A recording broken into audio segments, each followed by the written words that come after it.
Welcome back to Bingo Topics, where we're going to cover a myriad of things connected with the Philadelphia Eagles, from the Desai saga and what the hell happened there, all the way to the NFL draft, covering the prospects that might fall to day 3 or around in that range and be a bargain basement deal for the Philadelphia Eagles. What's up? It's your boy Cintron coming back at you with another analysis video, and I kid you not, that's my real name. First up here, man, a very confounding report, a bit damning if it's true, on Sean Desai. So Jeff Mosher of Inside the Birds reported that Sean Desai was unyielding in his demands, refused to adjust for his players, and things got so bad, at least one veteran player stopped talking to Sean Desai completely. So this information conflicts with what I believe in my mind to have happened, because they made the change from Desai to Patricia, and what warranted that? Because you were 10-3 at the time. Yes, you were on I think it might have been a 2-game skid, pretty horrible one, losing to, getting blown out at home against the 49ers, and then going to Dallas and getting mopped by them.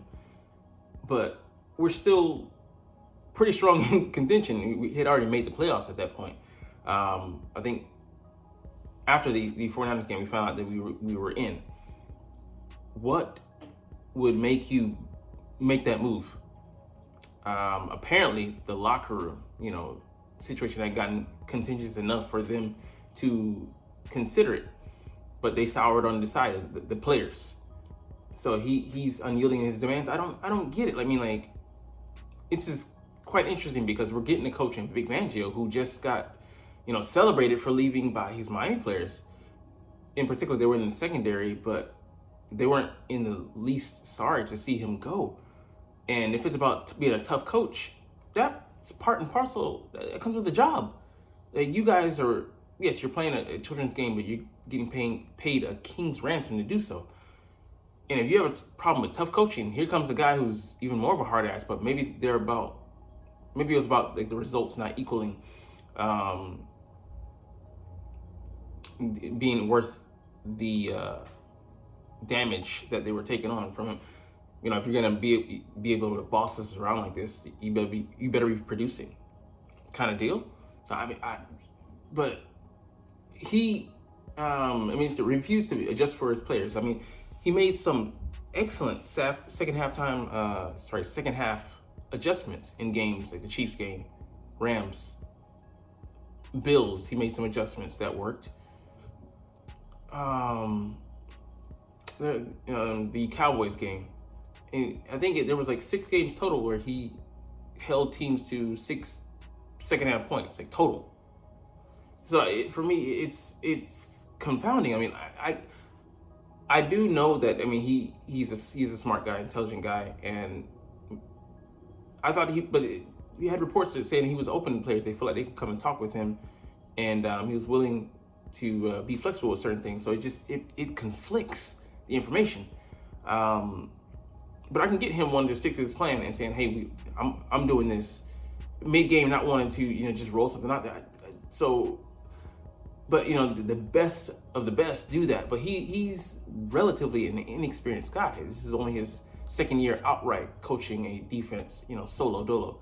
1 year in Chicago, co-defensive coordinator in Seattle the year before, in 2022 before he came here to Philly.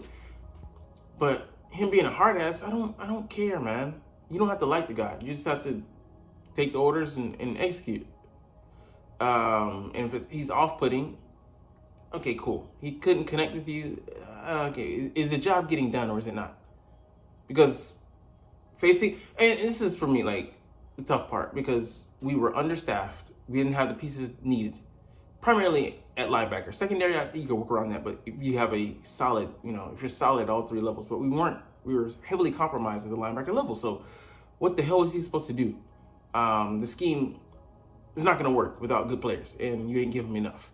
So there's already a hole there, and he's trying to do the best he can to fill it with the crap, the pieces that we're giving him to work with, and it's simply inadequate. It's like you telling me to do a superb job and you giving me, like telling me to do an A-level job and then give me C plus tools. I'm supposed to find the workaround. I'm not a miracle worker. I'm human. So there were going to be some losses. Like Nicholas Morrow compromised the scheme a lot in the 49ers game. And what are you supposed to do? In position, make the play? You don't, because your player isn't good enough. Like a lot of those guys, I love how people said, like, the guys who were starting at linebacker, and some in the secondary, they wouldn't even be considered for starting spots on other teams. And that could be, like, quite a few of them. And then the veteran that stopped talking to him, I believe, like I said, this is just me going off on a guess. Me guessing that it's Kevin Byard. He came in midway through the season, so he wasn't really fully vested in Philly the whole way anyway. So that's dangerous, bringing in guys mid-season that aren't all in.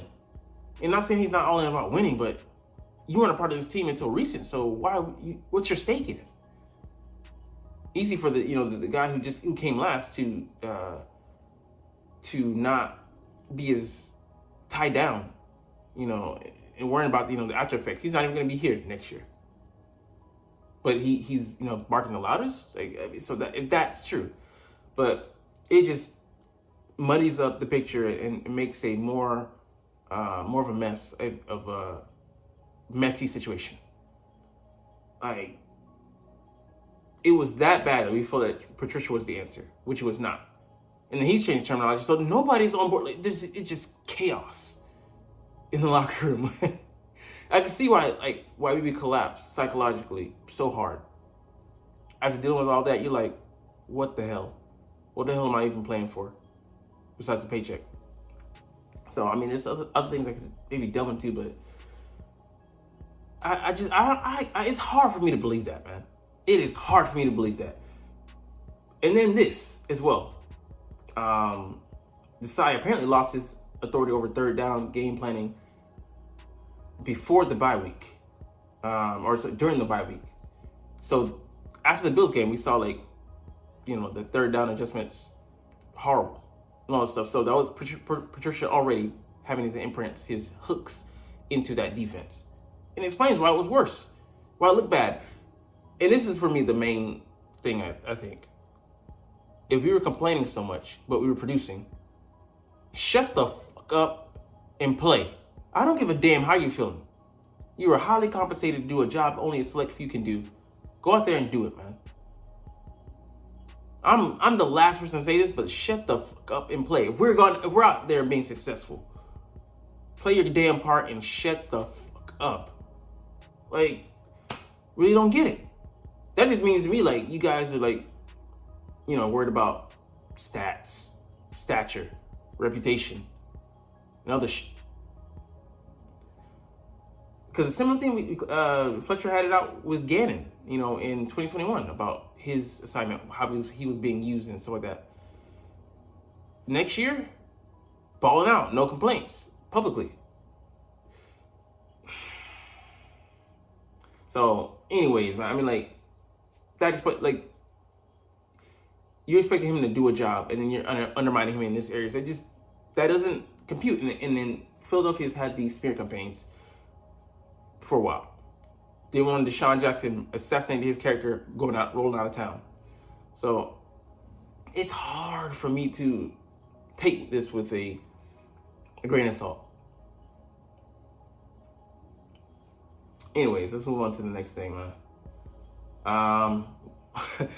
Speaking of new personnel, we have a new quarterbacks coach. So this guy is following Kellen Moore to Philadelphia. He was with him last year with the Chargers in the same role, QB coach, and in 2019 to 2022, or 2020 to 2022, he was also with him.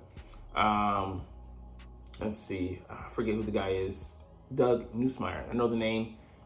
Look at this history. He coaches nothing but quarterbacks, tight ends, outlier year, but yeah, for 3 years running, 4 years basically, he was the quarterbacks coach. So he, former player himself, but highly immersed in the offense. So it'll be interesting to see how he's able to challenge Jalen in a different way this season, and how he's able to sharpen him and make him a better quarterback.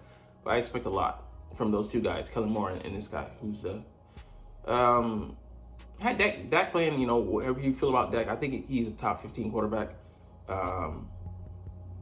Played like he was a top 10. You had to put him in the top 10 after this year. He dropped Jalen out. But he was producing at a high level. So I think he is better than Alex Tan. He just has the requisite years and the experience, which he didn't. Report: Eagles defensive backs coach not returning again. So again, the continuity here, it's amazing the amount of success we're able to have with so much influx going and people coming, going, ownership meddling, barking out orders, telling people what to do. It's kind of amazing, man. I hate organized chaos. I hate it because it's really just chaos with highly functional people. But he's left to go. DK McDonald has left to go to Kansas, the college team, Jayhawks, to be the new co-defensive coordinator and DB's coach. So yes, we did bring in a new safeties coach in Joe Casper, but he'll stay that. And we'll see who Vic is going to bring in next. But I mean, I'm not saying he didn't need to go, but it's a lot of moving pieces, a lot to keep track of. And another guy who's exited, Brian Johnson, interviewing for a Commander's offensive coordinator job. I hope he does, and hope he gets it. And not because I'm not saying that out of spite. I actually like Brian Johnson. I don't think we saw his offense this year, or his real, influence, because it was Nick's offense. He was just told to run it. So kind of a, dead man walking situation. But I think that Brian would do a great job there.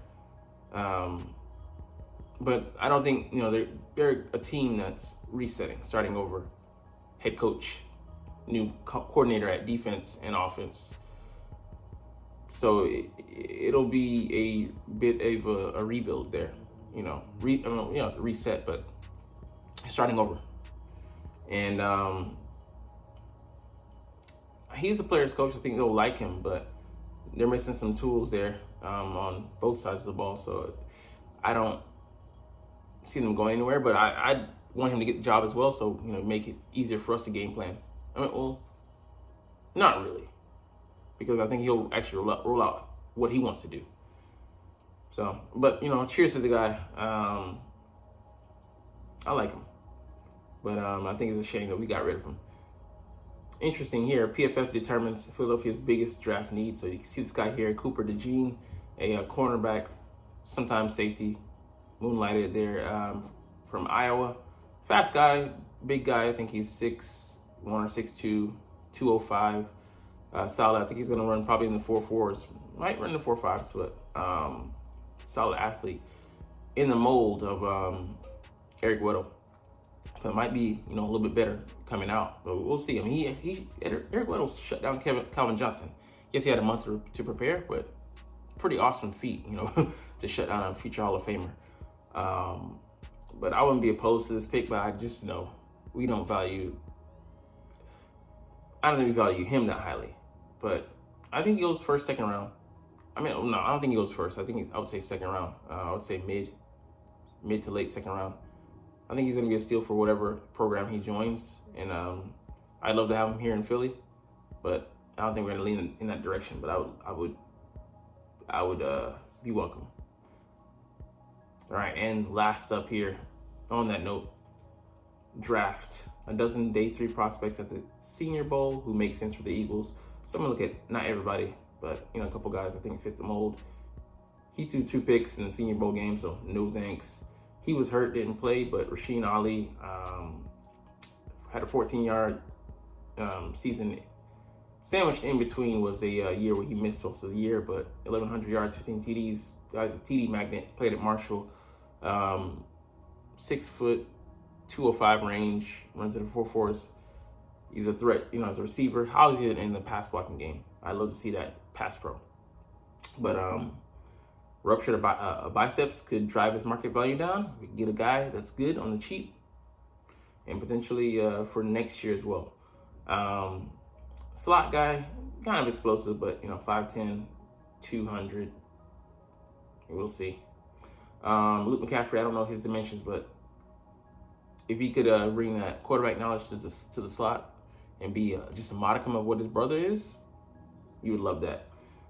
Explosive guy here. Don't know if he's just an outside player though, so we'd have to see. Love his dimensions. Talked about him before. Athletic as well, but good blocking chops. Sounds like a lesser version of Dallas Goedert. We'd love to have. Nathaniel Watson, inside linebacker. Would like him at will, sure. But you know, he's coming in maybe as a backup. We need a guy that can be good to great in pass coverage. So looking for that guy currently.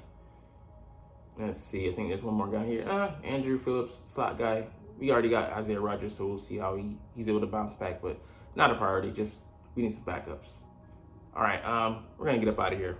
That's all we're gonna talk about today. But you're not even watching, no. But it's all good because I love talking about the Eagles and I love making these videos. So stop being annoying, man. As I said, we're gonna chant and deuces. But as always, it's fly Eagles fly and let's motherfucking go. Like, comment, share, and subscribe if you Thanks for watching. Check me out at Cintron, Cintron Anime, Cintron Life, or Cintron Laughs, or other social media.